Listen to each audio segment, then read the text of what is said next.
नमस्कार बच्चों, मैं डॉक्टर सुनीता कमल, एसपीसी गवर्नमेंट कॉलेज अजमेर। देखिए बच्चों, आज जो हम लोग इस वीडियो के अंतर्गत जिस टॉपिक का अध्ययन करने जा रहे हैं वो पिछले वीडियो के क्रम में ही है।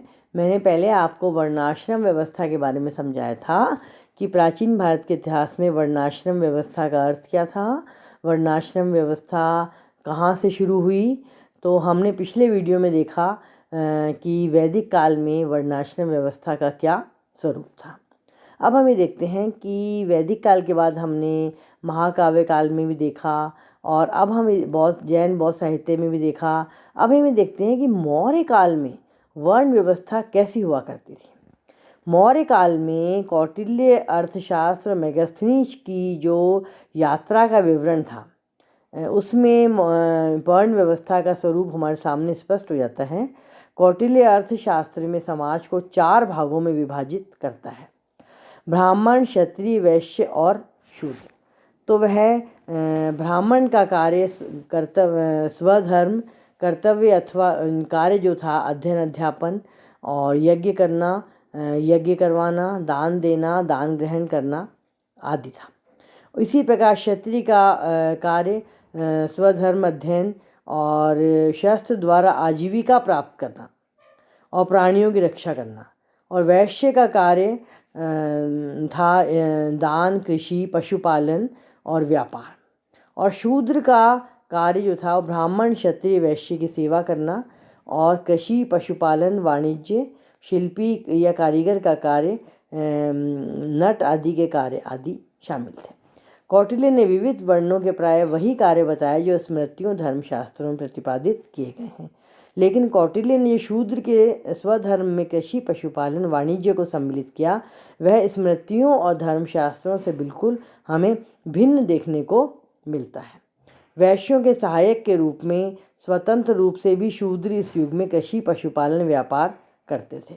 शिल्प को शूद्रों का कार्य मान लिया गया था।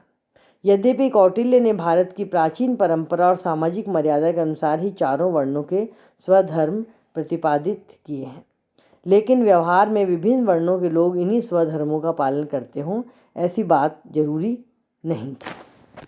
और उपयुक्त 4 वर्णों के अलावा कौटिल्य ने वर्ण संकर लोगों का भी उल्लेख किया, जैसे ब्राह्मण पिता और वैश्य माता से उत्पन्न संतान को अम्बष्ट कहा गया है।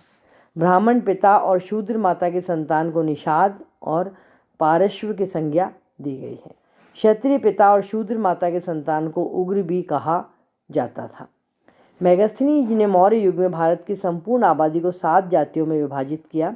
उनमें दार्शनिकों की जाति पहले नंबर पर दार्शनिक आते थे। दूसरे, आप ये याद रखिएगा, आपके 4 नंबर का प्रश्न परीक्षा में आ सकता है कि मेगास्थनीज ने मौर्य काल में भारत की पूरी आबादी को कौन कौन से 7 भागों में बांटा। मतलब उसने 4 वर्ण नहीं करके 7 भागों में भारत की पूरी आबादी को बांटा। आप देखिए, पहला दार्शनिक, दूसरा किसान, और तीसरा अहीर गडरिये, और चौथा एक वर्ग था जाति कारीगर लोगों की थी।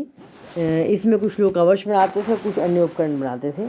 5वां सैनिकों का अलग से वर्ग था, और 6ठा निरीक्षक लोग होते थे, और 7वां राज कार्य की देखभाल, शासन संचालन का कार्य करने वाले सभासद और शासक वर्ग भी शामिल होता था। तो इस प्रकार से मेगास्थनीज ने 7 वर्गों के बारे में बताया।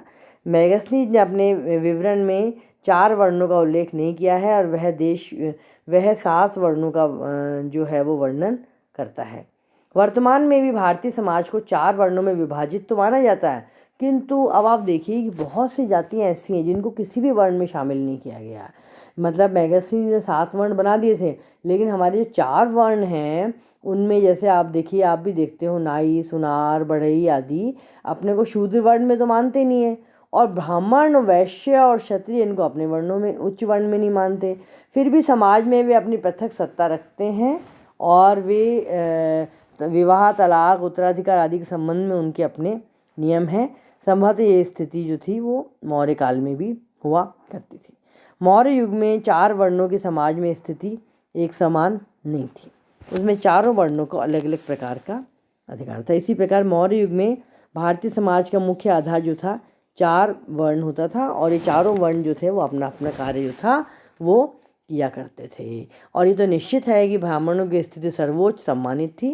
राज्य शासन पर उनका प्रभाव था। मंत्री पुरोहित उनके ब्राह्मण वर्ग के व्यक्ति ही हुआ करते थे। राजा को धर्म और मर्यादा में रहने का महत्वपूर्ण कार्य करते थे।